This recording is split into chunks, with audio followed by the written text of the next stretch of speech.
thank you so much for being here. This means so much to me. Oh my God, you don't even understand.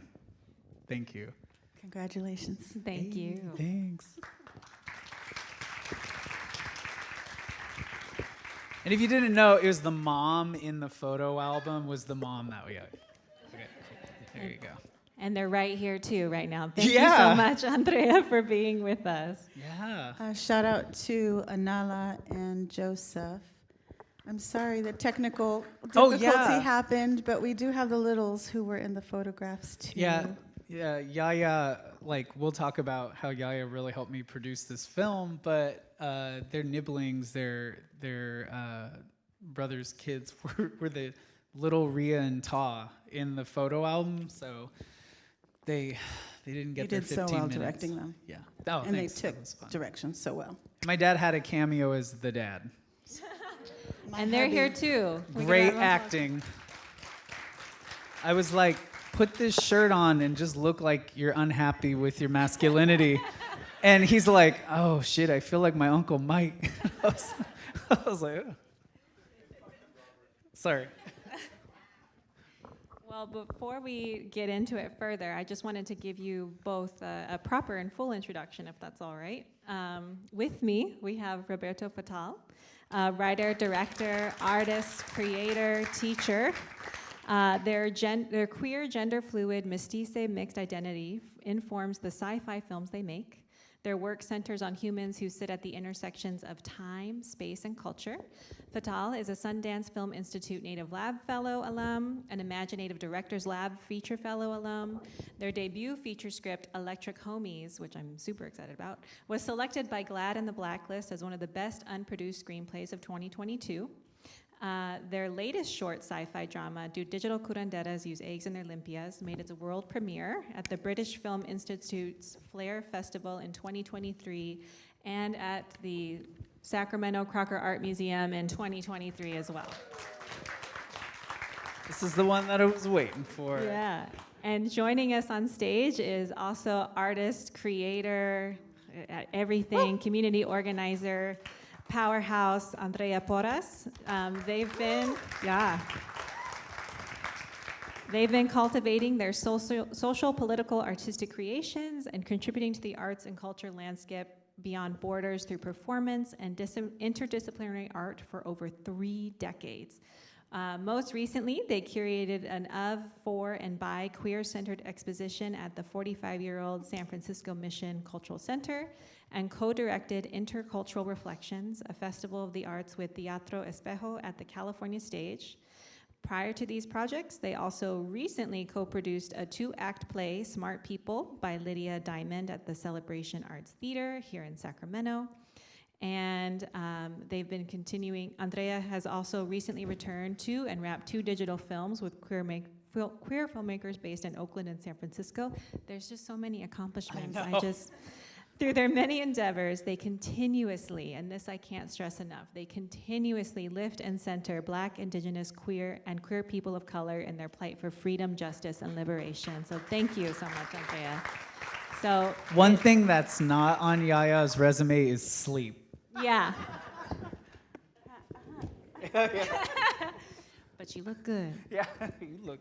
Thank you. Well, Rob, we kind of talked about this a little bit, but there's a difference between watching something on your laptop or on your phone and then sharing something, I think, with an audience. And we had talked a little bit about, what it would be like to watch a 25-minute silent experimental documentary film. And before I go into my question, I just want to say there are so many layers to the work that you're doing, and it's such a beautiful privilege to be able to see them on the big screen, but then also to be able to share this with you. Thank you. I'm gonna be really honest, I noticed stuff in Class Order Family Tribe that I hadn't even thought of before, and how all of it was making sense. A lot of it was just really intuitive editing. My mom showed me this footage that she had digitized, I think as part of a family reunion maybe, or something, Mike. I don't remember what it was, but. Yeah, that's my two-spirit brother, Mike Colossal, local DJ extraordinaire. We love you, Mikey. And digitized, which was like a majority of the cost for the film. I've always wanted to work with film, but I like started doing filmmaking right after film stopped being a thing. So on just a film level, this was just an exciting opportunity to pretend like I did an 8mm film. And I was really like watching Twin Peaks super hard at the time, and there was so much like there was so much like beauty and surrealism in a lot of that footage that just resonated with who I was. And so, yeah, I have to thank my mom for getting that digitized and letting me like do this. So. And also, I want to just say too, the reason we picked this film is because, like Maya was saying earlier, this is all shot in Sacramento in the 1950s and 60s. Like that's Hood, California, if y'all know where Hood is. And so it was a kind of interesting thing to be like, we're watching Sacramento in the past, we're seeing it in the future, and like we're here now in the present. And I thought that was like a really fun thing to do. So thank you for that. Yeah, no, it was a beautiful pairing. Could you talk to us a little bit more? Because when we were chatting, you said that it was a choice to not add any extra sound or not add any dialogue or monologue over it. Can you talk a little bit more about that choice? Yeah, I was working with Tina Takamoto, who's this really incredible experimental, like queer Japanese documentarian and artist. And yeah, she's amazing and really helped mentor me for this film. And I remember watching a cut of it with her and then them and this other artist, Kim Ano from the Bay Area. And we were just watching this rough cut, and it was totally silent. And I was like, trying out some like experimental soundscapes and traditional like folklorico stuff. Just like nothing made sense, and it felt like I was trying to force a perspective onto it, and it felt really insincere. Like it rejected all. Something was really magical about that footage. Like rejected all sound I tried to put onto it. And then when we were like sitting, I forget whose studio we were in, but we were watching this cut of it, which ended up being almost like the final cut of the film, with zero audio, not even like room tone. It was just dead, completely dead audio. I was sitting with them, and I just had this like epiphany where it felt like we were a family watching home movies together, like how you would just watch them together. It's just you project it. This is a generation above me because I had like VHS, which had sound on it. But like the generation above me, you would just literally put a reel in a projector and watch it silently. And then there was something that felt like, oh, well, that's how this is supposed to be seen. And then I also noticed I became more aware of like the other sounds that were in the room. And I was like, oh, this is the soundtrack. Like somebody coughing or somebody laughing or whatever. And it just felt more like that home movie watching experience. So I think that really rang home too when one of I think it was your uncles, was counting the fish. And then they were like, there's 23. Yeah.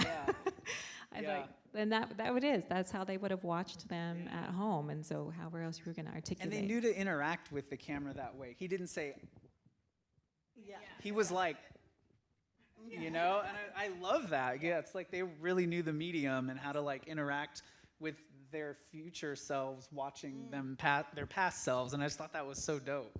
Like, Maya, I really love the silence that was broken with your palabra. Yeah. And so I appreciated the silence in it also, because like you said, it was the natural soundscape for it. Yeah, for us to hear each other in that uncomfortable space. Yeah. And in our own silences that we have, right? Yeah. That's beautiful. Yeah. I agree. I felt like there were times when we were watching, and I apologize for not, we had talked about doing a trigger warning. Yeah, I showed this at SF State, and this like 19-year-old white vegan came up to me and was like, I was like, hey, what'd you think about the film? And she was like, well, I'm really glad I'm a vegan. And I was like, oh, okay. I better get the fuck out of here.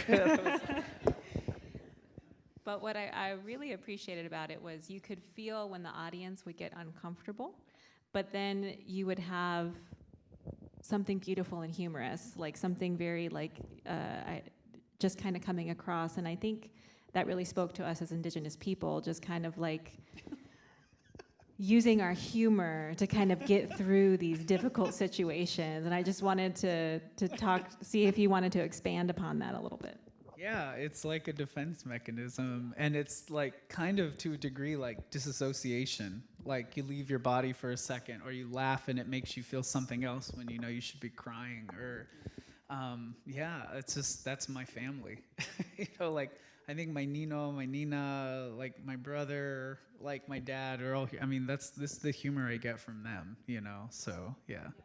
Was there anything through the process of looking through this footage that you learned about you learned a lot about your family, but was there anything you didn't know before going into it that you found through the process? I tried not to make this a documentary about my family. This is about me trying to understand where I fit in with these folks, because I don't want to be telling other people's story. Their stories are not my stories to tell, but the things that they went through that generationally affected me are mine to tell.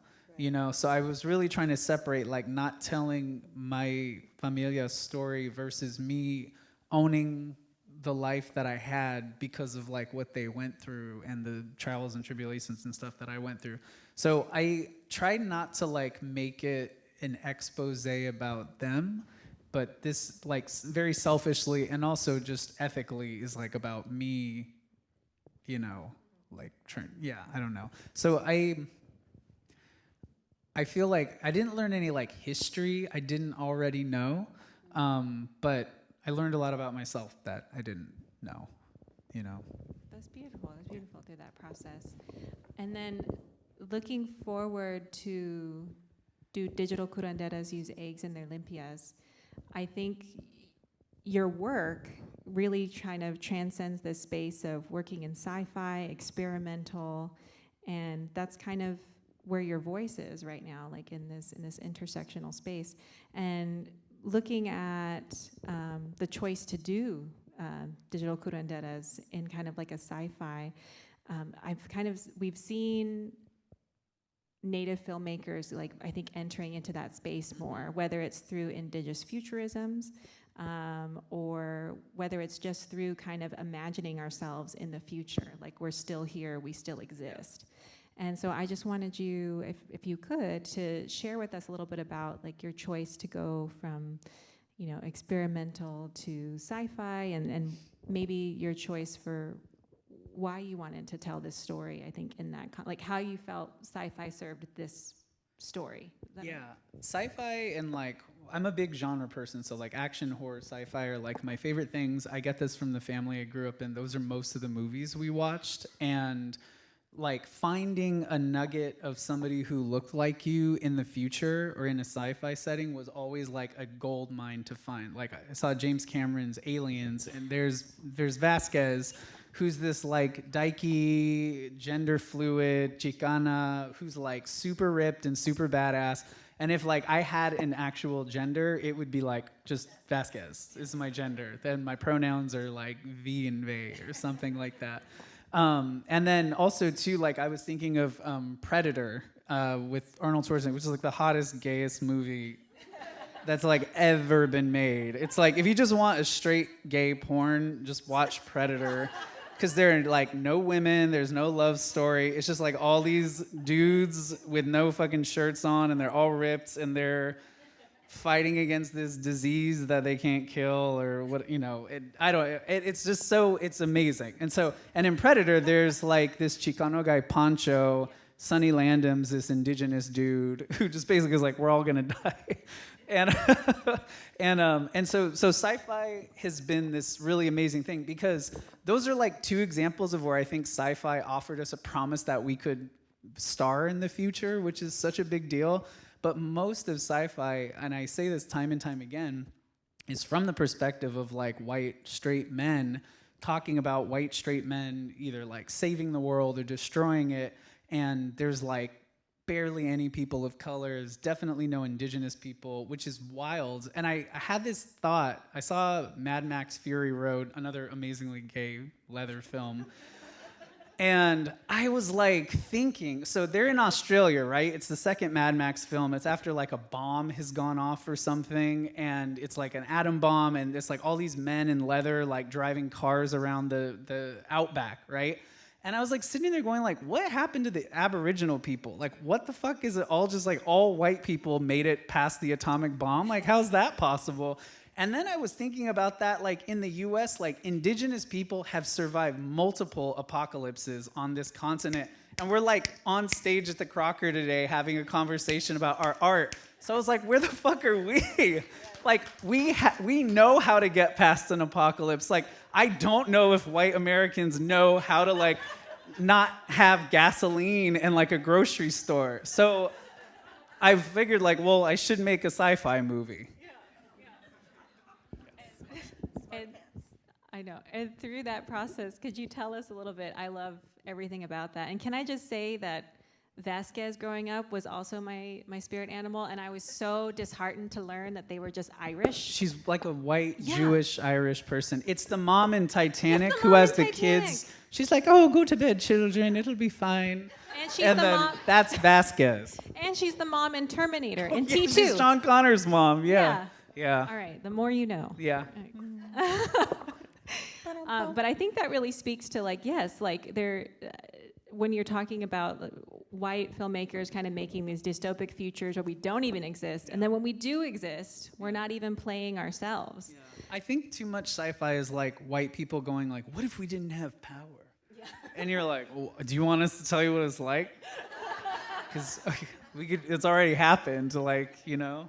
We've been there, done that. Yeah. It's like, we'll get through this, don't Yeah. Yeah, we'll be okay. Could you tell us a little bit about your choice to make the film here in Sacramento? Yeah.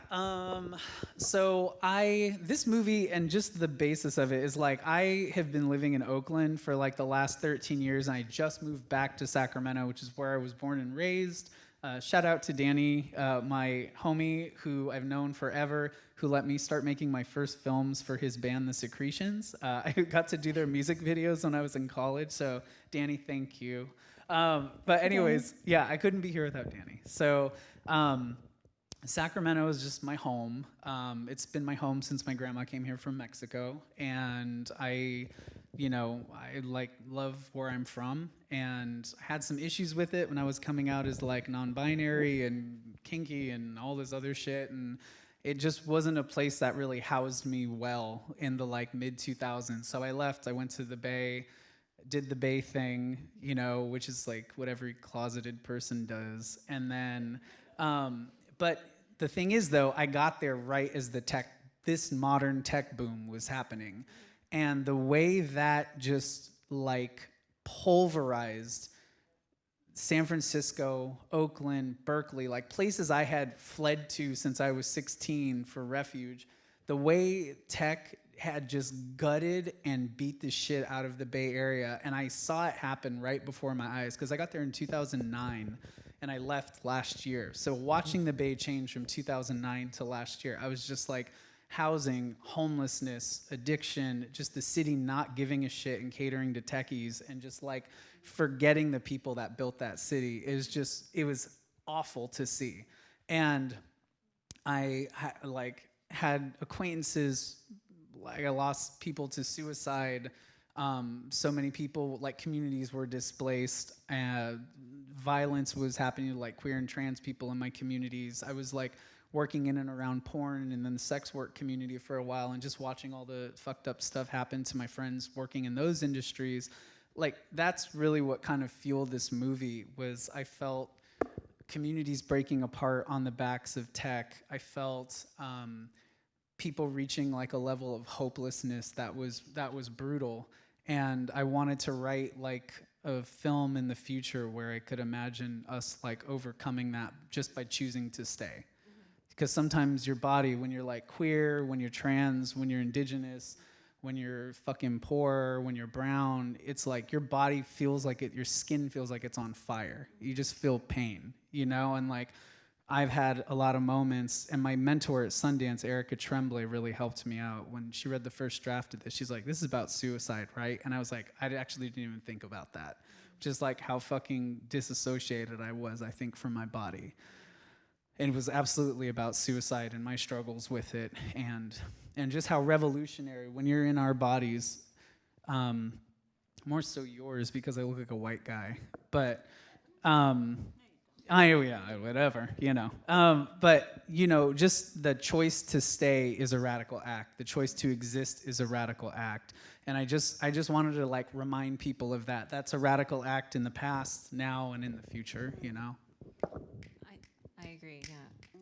I think that when you had the moment where they're summoning their ancestors, I think that that's something that was really beautiful, because I feel for myself, and even probably for folks in this room, that when you walk somewhere, you're not walking alone. Yeah. They are always behind you, they are always beside you, and you carry that power with you. And I just wanted to ask rather, I guess, kind of like, how do you feel that power? Because a lot of your a lot of your stories and your characters call upon your ancestors. Yeah. Could you maybe share a little bit about, you know, as an Indigenous person, how that guides you in your Yeah, I mean, I have to thank my brother Mike, or my two-spirit brother Mike, who's been, you know, like one of my spiritual guides in reconnecting with my Indigenous ancestry. Because for a long time, I was just like, I'm Chicano, I'm Mexican, American. You know, like I was telling somebody, oh, I'm like only 40% Native American. They're like, if somebody gave you like a cake and 40% of it was missing, how would you feel about that cake? I'd feel cheated. They're like, yeah, so don't, you know, you can't just be like, I'm just whatever. But they're like, you know, colonization has stripped your culture from you intentionally, and you either have a choice to accept that, or you have a choice to go and reclaim it, because you know what's happened.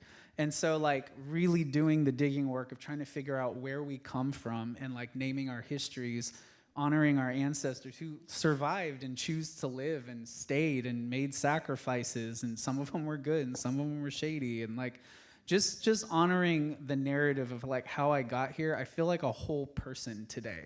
Because I don't know, honor is the right word, but I understand and I name these, like, really fucked up Spanish ancestors that I had who perpetrated a lot of harm to my Indigenous ancestors, and I honor those Indigenous ancestors who, like, survived and thrived so that I could be here today, you know?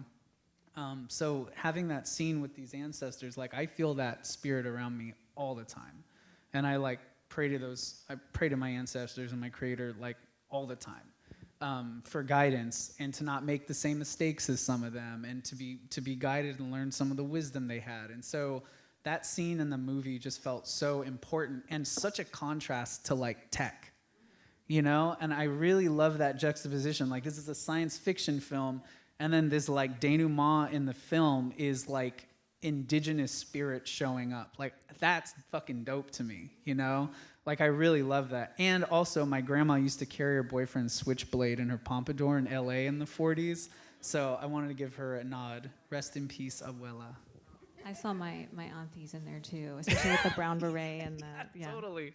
So, anyways, that's why I thought that was important. And Andrea, could you tell us a little bit about, you know, your experience in this film? I think coming in and absorbing this character of the mother. Could you talk to us a little bit about your journey in that, and then also what resonated in the story with you? And also too, more just about, like, Yaya or Andrea didn't just play this character. No. That is, like, the tip of the iceberg of what this person did for this film. They usually do, like, it's like everything. Yeah. And so I would love to, like, tell us everything you did, because I just want to honor all of that. It wouldn't have been made without you. Please. Well, the most important thing I did was fall in love with Roberto, and Ali, their amazing partner and co-pilot. I fell in love with their palabra, their words, and this vision, this dream that they had to manifest this incredible work here in Sacramento, a place that I've been able to call home since 1990. Sorry for giving you my back. And is that better? So sorry. And so falling in love with you and your work was number one, and then saying, I know I am not River, but I'm going to throw myself in front of the camera. Thank you, Brother Dominic. Thank you, Son Sol, for doing a audition tape.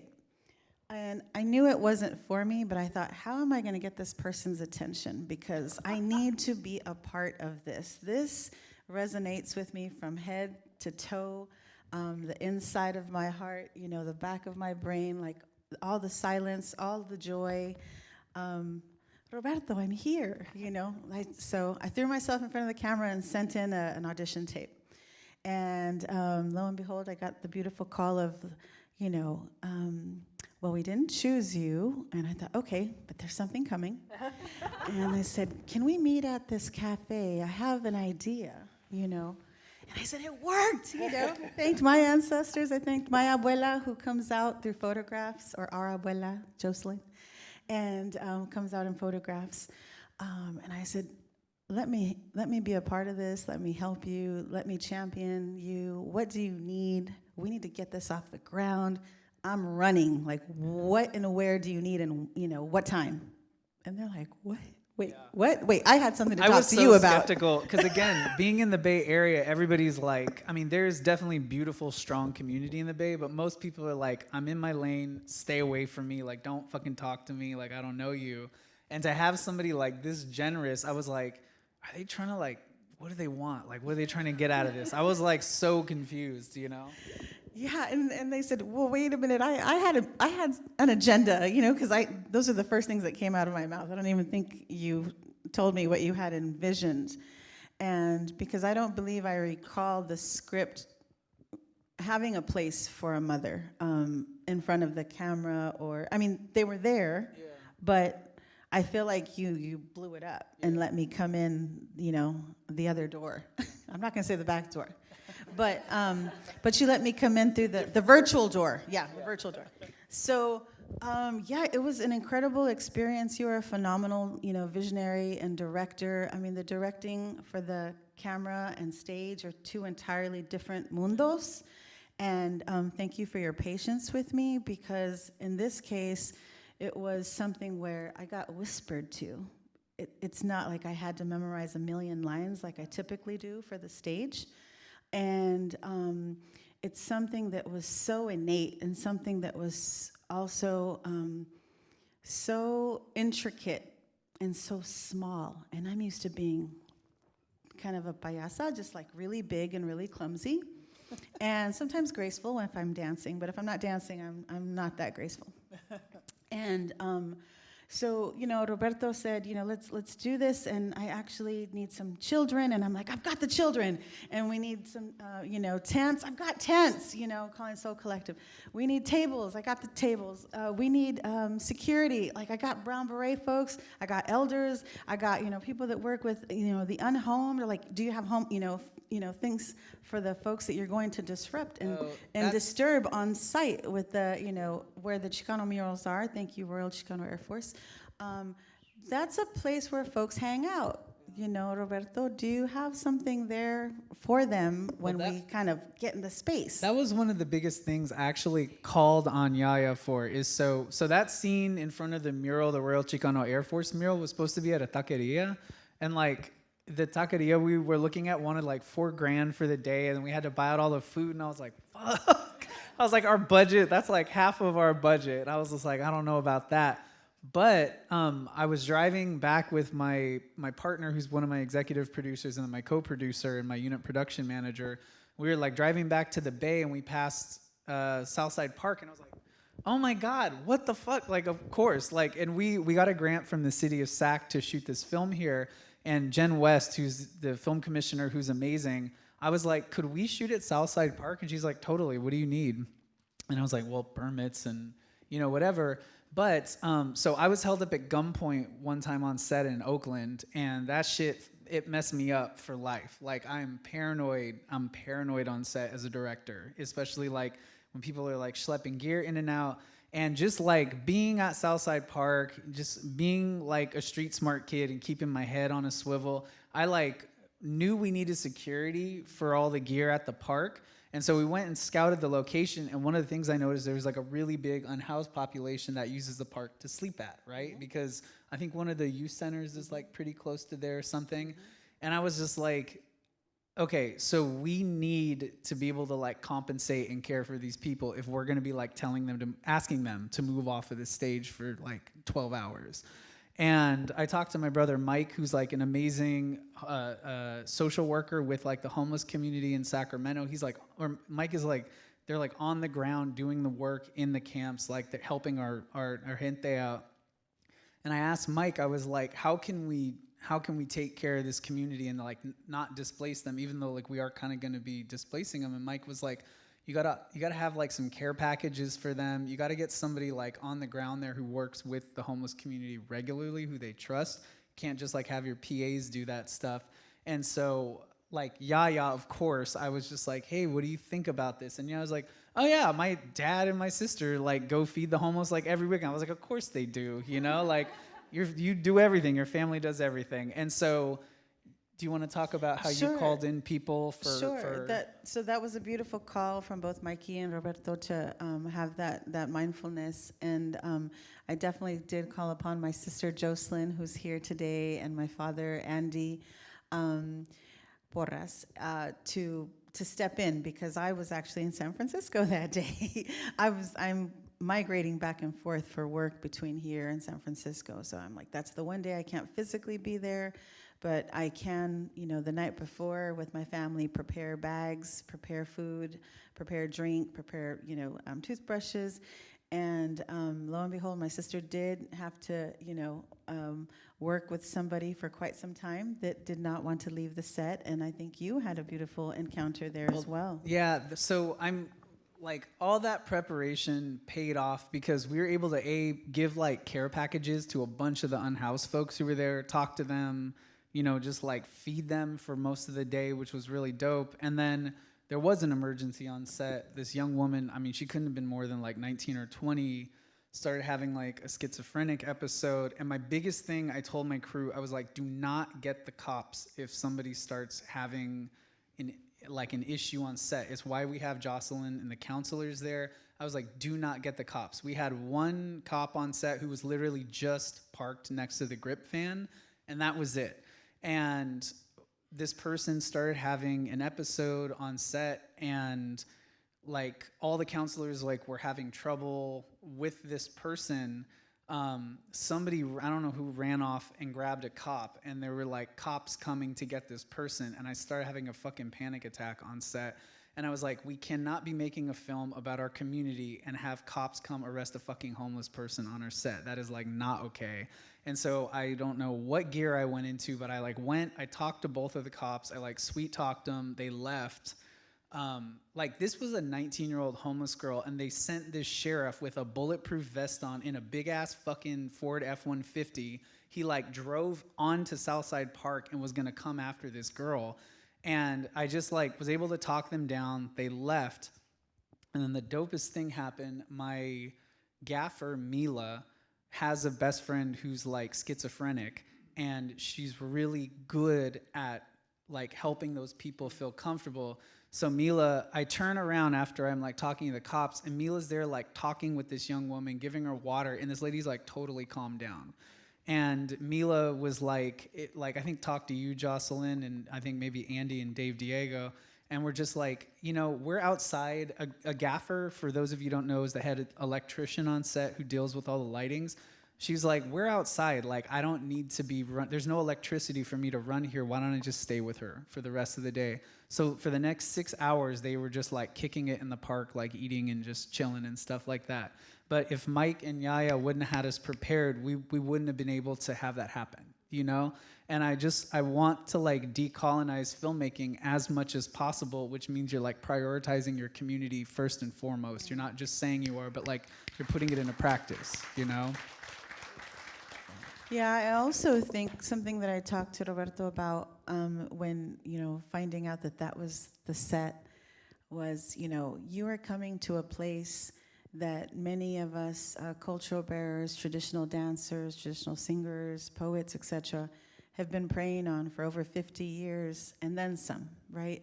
It used to be a like high society place where people could get in little boats and, travel through the lake at Southside. Oh, I didn't know that. If you look at old historical photos, it used to be the bougie spot where people could go and do their little parky day. But since I've been here, I jumped into what the Royal Chicano Air Force started, and that was having ceremonies there for jaguar, for young people, for they call it the colores for the young children, the chilonens, the jaguar ceremony. So my sister and I, my brothers, like we've been dancing there, singing there, praying there, and many other danzantes, like hundreds of thousands really, because it's so many years, come from all over the Southwest, because people in Sacramento are leading traditional ways and upholding these ways on those grounds. As a matter of fact, Stan Padilla, who I'm working with right now as a curator, brought Tibetan monks that the Dalai Lama had sent his way, and at a place that used to be called La Raza Galeria Posada. We had the monks for about a week, and we worked on a blue mandala, a blue Buddha mandala. And after the whole week of the community working on this blue Buddha, which was here to help us heal, and now the center is called the Center for Latino Arts and Culture. Thank you, Marisa. Carissa. And so Marisa was there, now Carissa is there, both Gutierrez. So sorry for that, but not related. So in that time, we actually had danzantes with Macuilxochitl, I believe, came to us, and from San Francisco. So this is another tie. And we had the monks put in their full regalia with like their beautiful yellow headdresses and their horns and everything. I shot it, so I'll give you the footage. And we prayed together, we danced together, and then we marched that blue Buddha that we put into an urn, and we marched it all the way to Southside Park, and we put it into that pond. So you've been protected, you've been called, and I'm like, that's how come when I saw this, I'm like, there are so many connections. I have to, hear it as a call to action, and stand by you, stand next to you, and get you what you need. None of what happened felt like an accident. Like everything felt so called to be like shot and taken care of, like here, and it felt like a big, you need to come home. Yeah. And so it did, and then now I moved back and it's like amazing. I'm really glad to be here, I think you really spoke to it when in like the early mid 2000s, there really wasn't spaces. There wasn't spaces for, I think, film. There wasn't spaces for art in the way that we make it now. And, a big question I have is I'm like, is this something that has kind of opened up a little bit more, like post-pandemic? We no longer have to do that, but I think there's a real energy and a real vibrance that's happening here in Sacramento that didn't exist for like 10, 15 years. Yeah, I also meant like as a queer person and like a non-binary person, like it was really fucking hard to date here. And I was like in the closet for so long in the Bay Area. It just felt like, oh my God, because there's dating galore. You can date everybody. This is so cool. Like you could be non-monogamous, you could be kinky, you could be like whatever. And, I feel like a lot of hope now. I mean, like I'm very happily partnered now, but I can tell how much Sacramento's changed, not just because things like this are happening at the Crocker, but also like I teach over at City College in the film department, and just my students are like the ones that give me hope that so much is changing, like I have like a ton of queer and trans students, and that was like never a thing when I was like in school, and it's just like I literally go to work every day and I see like just hope for the future. It's like the best part of my day and my job, Absolutely. For trans families to see their professors not only reflect them, but be out and be present and be supportive and say, come on board, come learn this from me, with me, I think is immense. It's huge. And for young people who, like my nibblings who are here, them being a part of this, I thought it was incredible to meet them on the campus. They saw the campus, they've been to the campus, but now they had a connection to it because they were directed by you. Oh, yeah. And they got to play there. Yeah, all the photos for Little Rhea and Todd, which glitched over, unfortunately. Those we all shot that like one day on City College, so that was fun. Yeah, everything. This whole movie was shot in Sacramento, and we just finished our new one. Yaya and I co-produced this new one, which is about like, it's another kind of like dystopian one, but it's about this mom and this daughter in this dystopian near future. And the mom, who's a dressmaker, has just had her memories of college repossessed by her student loan company because she just defaulted on her loans. I know. With October 1st looming too. I don't know if anyone else knows that date. I know I'm looking at it. Yeah. Jesus. Anyways, so. Yeah. Well, with that, I would like to just take a pause here and open it up to the audience. Thank you so much for continuing to stay here with us for this journey. I think we have... I've got a microphone here if anybody Thank wants you. it. Please ask questions, because I like hate when they do this and I'm on a panel and I'm fucking just staring at everybody. Thank you. Thank you. You may not. Johnny is a podcast person, so he's got a good voice. Thank you, Ruben. Well, first, I don't know if you remember, Rob, about 12, 15 years ago, we saw John Waters on the film, on stage. Oh my God, yeah. And this feels like that for me, so Oh. it's really neat to see up there. That's great. I got John Waters' tattoo that night at the Crest, and I almost went and got, I got his autograph, and I almost went and got it tattooed, and I'm glad I didn't. Because I met him a couple years later in college, and that would have been really weird, so.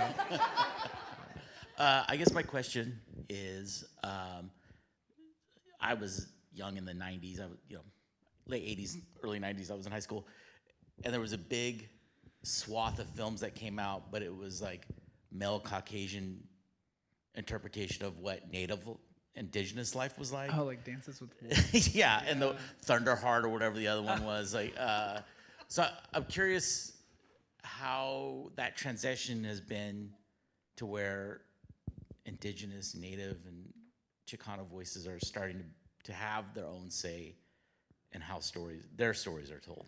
Yeah, I mean, so much I think is owed to the Sundance, like Bird Running Water and all those folks who've been at Sundance, and Maya over at Sundance Film Institute's Indigenous Lab for like decades, who have been cultivating like indigenous cinema. I mean, this is even something like maybe you should talk about, but like, when I started seeing films like Smoke Signals and all this other stuff, but even Chicano films, right? Like La Bamba is like a mixed indigenous film, and that movie inspired me. Secretly, I'll never show this in public ever again, but my real first movie was I made an illegal all-drag sequel of La Bamba called La Bamba 2, Hell is a Drag, and it takes place in hell. You can call us for private showings. No, I am never going to show that fucking movie ever again. Maybe after I die, somebody could play it at my funeral. But, like those movies are indigenous films. Like all the Chicano films, like Blood In, Blood Out, there's like Chicanismo and indigeneity that, those two things go hand in hand, even if they're not on the surface. So those movies, I think, gave me inspiration as a young kid to be like, oh man, okay, like I can do this. They were always like in the past, or they were just like in East LA or something. So I wanted to see us more places than that. But like seeing Smoke Signals, even seeing some of Taika Waititi's early films, like Taika's early films like Boy, Two Cars One Night, that short film was like super inspiring. And then, seeing like Black Horse Low and like Sterling Harjo's work at the Sundance, Sterling obviously like went on to go do Res Dogs and stuff.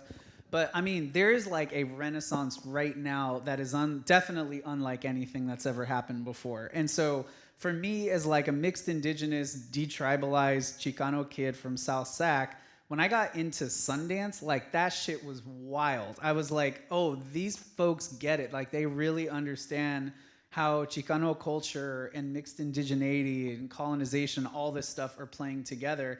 And I could see Sundance really expanding what indigenous was, like when they brought in Taika, and they started letting people from Australia and New Zealand into the program, and like Aurora Guerrero and other people like that were in the program. And Mosquita and Muddy. Yeah, and it's just really blown up. And there's definitely this powerful moment that's happening right now, So I'm honored to be a part of that, and I hope that I can like keep pushing it and do my own little thing. So yeah, but it's so beautiful to be a part of this community in this time right now. So yeah, I don't know if that answered your question. Okay, cool. I think I can add a little bit to it too, if you don't mind. So previously, when we were kind of talking about this, I worked with the Sundance Institute in the Native and Indigenous program, now Indigenous program at Sundance Institute. And the goal of the program itself was to find and cultivate these Indigenous voices globally. So it was a great honor and privilege to be able to go out and share spaces, share stories, share ideas with these Indigenous writers. And I think something that you're hitting on right now is that for a time, I think the narrative was we have to correct the record, right? Like, because there's been so many stories about us, but not by us, and we've been represented since the creation of cinema. Like, we were some of the first, like, people thought we are going to capture, what is it, the vanishing Indian. We're going to capture this image because they won't be here for forever. But newsflash, we're still here. And so I think that for a long time, when you look at, like, from smoke signals, say to maybe like Sterlin's early work of like Barking Water and things like that, a lot of that was about like correcting the narrative and just saying like, we are here. Yeah. And then I think what we're seeing is a really interesting and beautiful shift, which is what I love about even the title of your film, Do Digital Curanderas Use Eggs in Their Limpias, is we're not explaining anything to you anymore. Yeah. I think that's what's really that kind of like rebellious nature of like, I own who I am and I know where I come from. I know the land that I come from. I know the people who stand beside me and behind me to tell these stories. And so it's owning that and not having to explain it anymore. And I think that has really opened the space. Can I piggyback off of that? So like and I think the other thing is with those like white-led narratives like Dances with Wolves or Thunderheart or like Last of the Mohicans or the one with Pierce Brosnan where he's like indigenous. Those movies are, everything has to take place in the past, and that's the frustrating thing. So part of correcting the narrative, like with Smoke Signals, is making things contemporary. I see myself as a bridge by like putting things in the future, being like, we're gonna still be here no matter what. I think the other thing about that not explaining stuff is so important, and why I like sci-fi, because I hate how much Hollywood has made indigenous filmmakers have to explain shit to non-native folks, specifically white people. It's really frustrating because it's like, I don't need to tell you what Olympia is if you don't know what Olympia is. Like, you could kind of get it in context.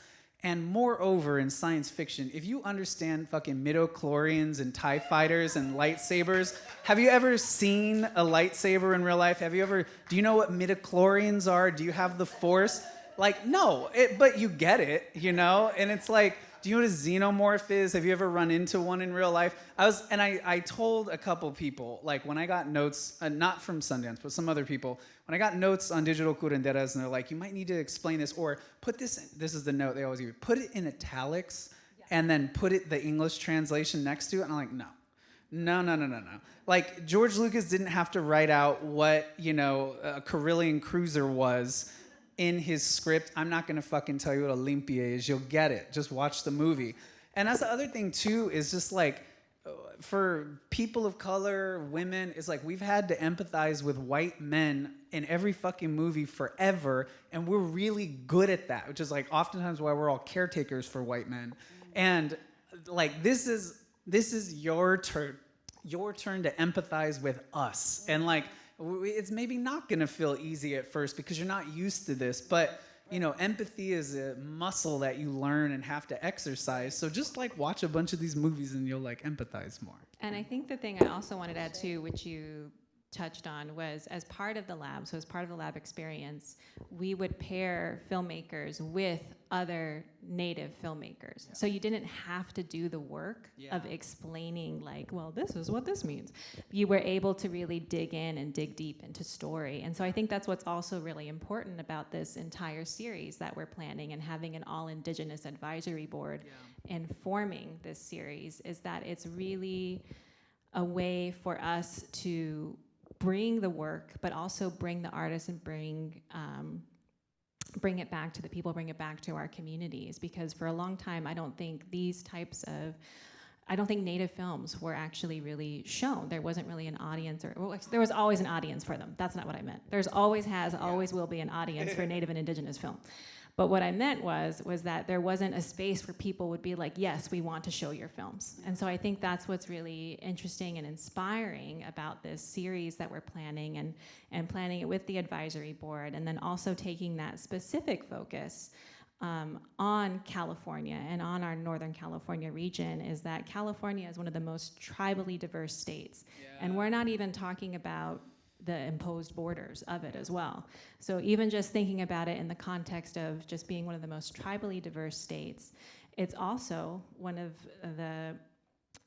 the most disparate. So in terms of being able to bring this work back to community. So we're really excited to, I think, for what we're gonna be planning forward, and again, to just kind of, I think at the heart of it, that's what we're trying to do is let's bring Native people, let's bring Indigenous people to not only share their work, but to talk about their work, because that's where the real, I think that's where the real storytelling and the real creative process happens. Yeah, Thank you so much for that question. We went hard.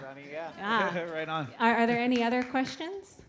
Dominic, who I have to give a shout out to. I have to give a shout out. This is my brother, and I have to give a shout out because Dominic would always allow me be BTS or behind the scene photographer on any film project. And they hail from the American Indian Film Institute as a now I can say professor, but as an instructor, professor.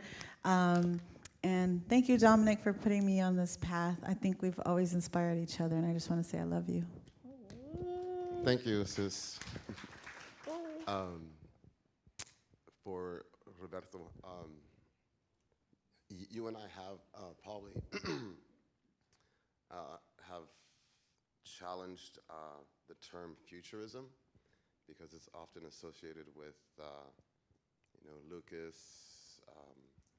Star Trek, Battlestar, all of those. Dune. Tron, all those. And we're both working in the same mediums and what we are sharing with the world. Do you see yourself as categorized as a futurist, or do you see it as something more present? Yeah, that's a good question. That's like a really hot term right now, like Afrofuturism or Latino futurism or like Indigenous futurism. And, I don't particularly consider myself like a futurist. I mean, sci-fi and future sci-fi is like one genre I'm working in. My partner and I just finished a World War II drama about a Japanese internment camp in New Mexico, and this friendship that happens between this young boy and this native guy who's on the other side of the fence trading goods. And the young boy helps the guy break in to like unearth this thing he had buried in the earth before the camp was built there. And that is, I love that movie, and it feels just like all my other films. There's like a little bit of mystery, and there's culture, and a heist, and some kind of twist, and all this other stuff. But like, and then, I'm working on an action movie right now that I'm just finishing up, and then like a horror series that's set on the Navajo res. I'm working with one of my Navajo buddies on that. So like, I just like working on everything, and I do have like a special soft spot for horror and science fiction, because those are the genres I enjoy the most, because like Star Trek The Next Generation is like my favorite media of all time. And so the possibilities feel greater in the future, I have to say, for me. So it's like a place I like looking a lot. But I feel like like Philip K. Dick, I would say, is like a futurist. Like, he's dope, and he just was firmly in the future, like he was not doing like historical dramas or whatever. So like I would hesitate to use the term futurist for me, only because like I like being everywhere, so I'm pan historical. I identify as pan historical. I love it. Yeah. Thank you for that question. We got time for Was one there more, I a think. hand that was over here? Hi, so I had two questions. The first one was about the silent film. So coming from an Indigenous background myself, my parents both born in El Salvador, as was I. My mother from a very tribal community. They have maybe 200 to 2,000 speakers of the language left. Wow. And so when the part where you had the words that were put where your father said, that you aren't Indian, you're Chicano. And I know a lot of like Latino families who have grown up like either very religious and Catholic have sort of this idea that indigeneity, you have to completely forget it, or they're ignorant in some way. And I know that this played a huge part in me growing up and without knowing my roots and completely forgetting my language. So I wanted to know whether or not that sort of played a part in what you were trying to what was trying to be put across by you in that film. And the second part was the music that you used, like La Llorona, I know written by Chavela Vargas, which is who's Latina and queer, I know, is like, those are the two questions I had. Yeah, thank you for those questions. So the first one, if I think I kind of get what you're saying, yeah, like, yeah, historically being Mexican, it's like it was sold to people as like it's this better thing than being indigenous, and it's even better than being Spanish. It's like the best of both worlds. But really, it's just like you're acting like a fucked up Spanish person, like a lot of the time. Like very rarely are you like honoring your indigenous ancestry that makes up so much of Mexico, right? And the diversity of like for example, my dad's great grandmother's a Raramuri woman, like a medicine woman from Parral, Chihuahua, Mexico. And like my grandma, I love her, God rest her soul, she's a beautiful person, she's amazing, but was really like anti-indigenous, you know? And we kind of had like, you know, of course it's my gay, you know, primo Ricky who like knows all the family history, chisme. It was like, oh girl, she was like a Raramuri medicine woman. She like took no shit. She was like really butch. Your grandma hated her. Like he's just airing out all this laundry that I'm not gonna get into here. But you know, it's like oftentimes the queer folks in the Latino families who keep these private histories alive and visible. Like the chismosas are really the ones who are like saving the family history, you know? And it's like super important because I think revisionist history lives outside of the Mexican families and the Latino families, and it lives deeply inside those families as well. So it takes those like, you know, joto chismosas to like really make sure nobody forgets everything, you know? And so I will say that I think growing up, it was like we're a good Mexican-American family. And we didn't really, at least on my dad's side, didn't honor our indigenous side really at all, you know? We were just firmly like a Mexican-American family. On my mom's side, on the other hand, they're like straight from like the country in New Mexico and have been very mixed as both indigenous and as Mexican and Spanish for like hundreds of years. So they have like the cultural capacity to like hold both of those identities more. But I will say, as like we've gone back and understood like my dad's family's history, I like had this, you know, we know so much about my bisabuela Francisca, who the Raramuri curandera woman, who's like buried in St. Mary's Cemetery. Like after her husband passed away in Parral, she moved up here, and she's like buried in the brown section of St. Mary's Cemetery, like near my grandma and my great grandmother. Which is incredible, you know? And like my cousin Ricky was like the only person who knows where her grave is. And so like me and Ricky go and visit the grave and, you know, make sure she's getting love. And it's just really important to us. And I had this beautiful moment with my dad who's here, who I love to death. And, you know, he like, I fucking forget when it was, but he said something for the first time and I'll never forget it and tell you how much we all grow and change.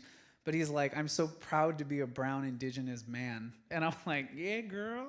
Like, I'm so proud of you, you know? Like, our identities always grow and consistently expand. And so I don't know. But just like that, I like the promise that being Latino or Mexican has, right? It's this acknowledgement of the culture clash that birthed us into existence, like the Big Bang.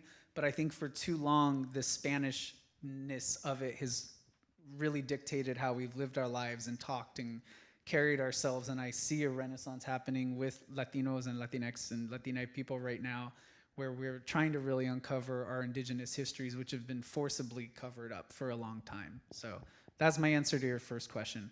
My second question for La Llorona, the reason I wanted to put that in there is it was not written by Chavela Vargas. It's a traditional song, which means it's free. which means We love Chavela. yeah, but performed probably most iconically by the queer artist who Chilean, but really adopted by Mexican culture, Chavela Vargas, who was like friends with Frida Kahlo, was just really out queer, almost like trans-masked person, butch person. And Chavela is one of my biggest influences artistically. Like, I love Chavela Vargas with all my heart. And if my, just to even like have an association or have a song in my film that Chavela did, it is literally trying to like tie these two queer, Latinx lineages together. And this version is performed by a queer, I think they are El Salvadorian, like trans person named Dorian Wood, down in LA, who's this like indigenous queer person. One of the most, look up Dorian Wood. If you don't do anything today, go look up who Dorian Wood is.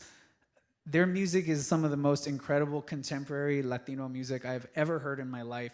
They do Appreciated throughout the world. yeah, like worldwide famous, like, and just incredible. And they did like a traditional, like folklorico ballad, almost opera version of Janet Jackson's Rhythm Nation album. It's incredible. And they've done covers of Chavela, like an operatic voices Yeah. too. yeah, they cover like, they're really amazing. So anyways, Dorian's like a homie of mine, and I asked like, hey, could I put this in the film? And they're like 100%. So they just let me have the recording because, the music is public domain. So that was really nice. The theremin music I used is from a queer Iranian artist in LA. Oh my God, I'm blanking. Armin Ra is this person's name. And I really love all science, like or Star Treks. And like in the original series, the theremin was a really big part of the opening theme song, the woo. And anyways, I just like love the idea of the theremin, like taking this OG science fiction trope and like putting it in this modern Latinx sci-fi film. I thought that was really fun. And also, fun fact is, the theremin was invented by Leo Theremin, who's this Russian guy, and it was originally developed as a proximity sensor in war. And so the pitch and timbre of it would change as an enemy was getting closer. And I thought, what an amazing instrument for this person who's feeling this threat come into their community and their society, and their life is getting closer and closer to the edge of not existing. And this theremin, I thought, was like using a proximity sensor instrument. I thought was like a really dope idea. And it feels very old school, like sci-fi. So that's all. Thank you for those questions. That was great. Thank you. Thank you so much. Brilliant, brilliant. I think we are coming to the end of our program here. Oh, we have one more question. So sorry. Yeah. Before you guys get ready to go and stuff like that, I just want to say it is such an amazing thing seeing Indigenous voices represented in a space where it is supposed to be cultivated to grow. Because I feel like there's so many gatekeepers in culture saying like, yo, this is not really the path. And, just knowing who you are and where you come from. And, that's for all people to just go back and, just discover your Indigenous voice, because I feel like in modern day culture, trends are fleeting. But when you're rooted in your culture, it's just like, this is never changing. It's there. This is actually like history. So it's like, we're not following trends. Yeah. And then also, I just want to say, just like, trying to relate and everything, because I know like people are just like, my Indigenous background and stuff like that. Like, I am like part Filipino, where my mom came from the islands. And unfortunately for me, I really don't have any choice but to claim my Indigenous culture, because like people are just like, you don't look Filipino. And I'm just like, well, there's Ayetas, in the land and stuff. And they were colonized by the Spaniards. Yeah. So there's so much, like things I could relate with, but not necessarily like in the same like space or something. Yeah. But it's just something different. So colonization is a really interesting thing that unites millions of people around the globe. So I feel very sorry for the colonizers, because there's a lot more of us than there are of you. Yeah. So thank you for your beautiful thought. And I really wanted to also Maya, your brother and I were part of the Native American Student Alliance as students on the campus way back when, before I knew you in this professional world. And I really would like to credit, you know, beautiful people like Frank LaPina, and, you know, Charles, Mr. Charles. I'm forgetting their last name now. Professors that really allowed me to understand the connection not only as an Indigenous Chicana, but as a relative of the California peoples, the Mairus, the Miwoks, the Patwin people, on this Nisenan lands. And, you know, a lot of my intertribal work started on the campus. Growing up, it was also Chicana, it was also Indigena, in this way that was, you know, Mesoamerican and not so much connected to my Coahuiltecan roots. But I think being on a campus and being around mentors and elders, keeping traditions from this land allowed me to grow, and it's still allowing me to grow as a curator or, you know, a person in all creative aspects. So really try to get to know the people and the culture of the lands you are on, yes, in addition to your own Indigenous relations and roots. And then together, I mean, that's when we really hold it down and shift the space and time and energy to be something different and to walk in a way of grace. Walk in beauty. Always walk in beauty.